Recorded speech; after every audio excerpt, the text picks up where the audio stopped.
Hi friends, welcome to my channel.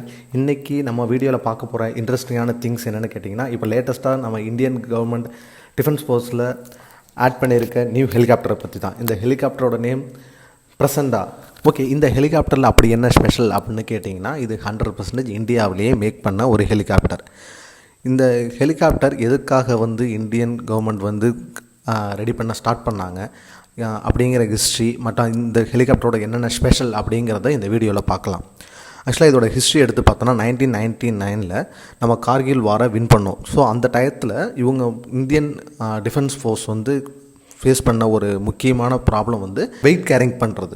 So Kargil மார்க்கிய பிளேஸுக்கு wait carry பண்ணிட்டு போகிறதுக்காக தான் இந்த ஹெலிகாப்டரை உருவாக்கணும் அப்படின்னு நினச்சிருக்காங்க.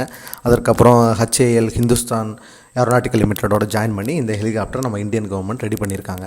இதோட நேமோட மீனிங் என்னென்னு பார்த்தீங்கன்னா உக்ரம் அப்படின்னு சொல்கிறாங்க. அதாவது பிரசண்டா அப்படின்னா உக்ரம் அப்படின்னு சொல்கிறாங்க. டோட்டலாக 160 ஹெலிகாப்டர் டோட்டலாக ரெடி பண்ண அக்ரிமெண்ட் பண்ணியிருக்காங்க. இப்போதைக்கு 4 நம்பர்ஸை ஆட் பண்ணிட்டாங்க. ஓகே, இதோட ஸ்பெஷல் திங்ஸ் என்னென்னு கேட்டிங்கன்னா, இது ரொம்ப ஸ்பீடாக லேண்டிங் அண்ட் டிபார்ச்சர் ஆகும் அப்படிங்கிற மாதிரிக்க இந்தியன் ஏர்ஃபோர்ஸ் சொல்லியிருக்காங்க. இதோட weight 2250 kilograms and high speed பார்த்திங்கன்னா 330 km/h.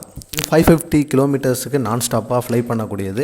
அப்புறம் 1750 கிலோகிராம்ஸ் வெயிட்டை கேரி பண்ணிட்டு போகும் அப்படின்னு சொல்லியிருக்காங்க.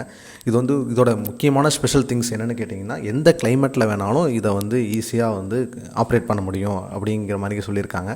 இதோட ஸ்பெஷல் இன்னும் என்னென்னு கேட்டிங்கன்னா, ஹை ஸ்பீட் ஃப்ளைட்ஸை டார்கெட் பண்ணி இது ஈஸியாக ஷூட் பண்ணும். அப்புறம் டேங்க்ஸ் இது எல்லாத்தையுமே ஈஸியாக ஷூட் பண்ணும். ட்ரோன்ஸ் இது எல்லாத்தையுமே பர்ஃபெக்டாக ஷூட் பண்ணி காலி பண்ணிடும். ஓகே ஃப்ரெண்ட்ஸ், இன்னொரு முக்கியமான இன்ட்ரெஸ்டிங்கான திங்ஸோட மீண்டும் சந்திப்போம்.